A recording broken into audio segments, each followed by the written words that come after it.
Shalom, jumpa lagi bersama saya dalam renungan hari ini. Sekarang, sebelum kita membaca dan merenungkan firman Tuhan, mari kita berdoa. Ya Tuhan, kami datang kepadamu memohon hikmat dan pengertian, supaya ketika kami membaca dan merenungkan firman-Mu, kami dapat memahaminya dengan baik. Dalam Kristus Yesus kami berdoa. Amin.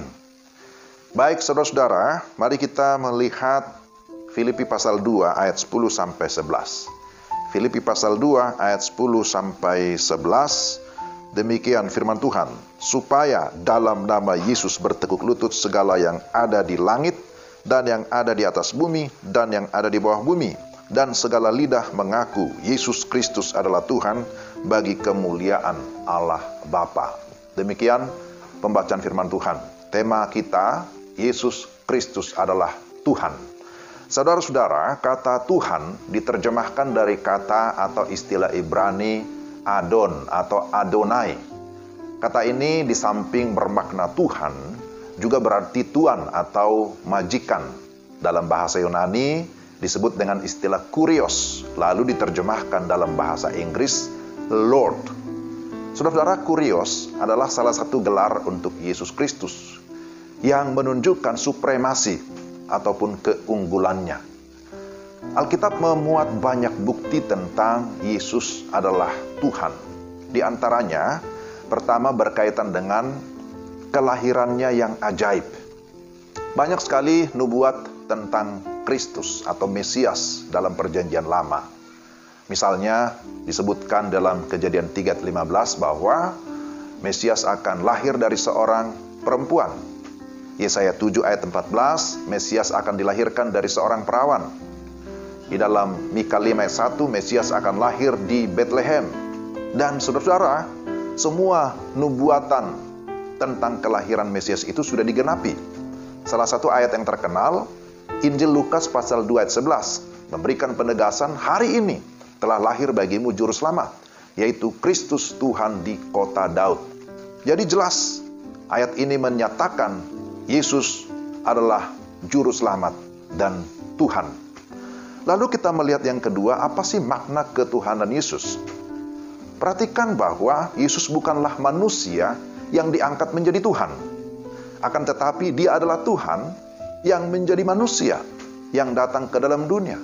Mengakui ketuhanan Yesus berarti kita mengakui ketidakberdosaannya, sehingga memiliki syarat sebagai seorang penebus, karena dia tidak bercacat dan tidak bercela. Namun juga bahwa mengakui ketuhanannya berarti kita mengakui otoritas atau kuasanya atas segala kehidupan kita, bahkan atas segala sesuatu.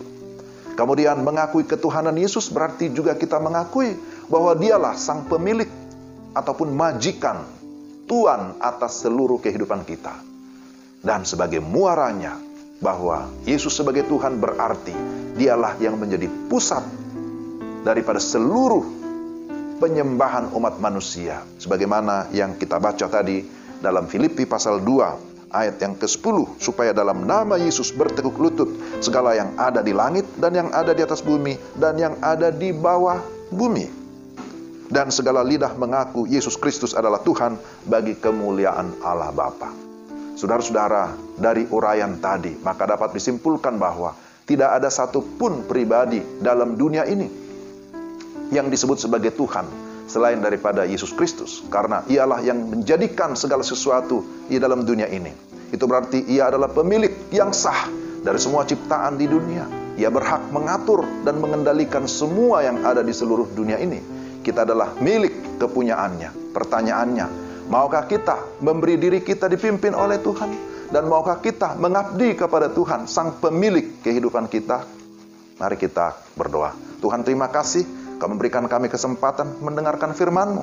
Kami berdoa supaya Tuhan memampukan kami, supaya kami dapat mengikuti, menaatinya dengan baik. Dalam nama Yesus kami berdoa. Amin.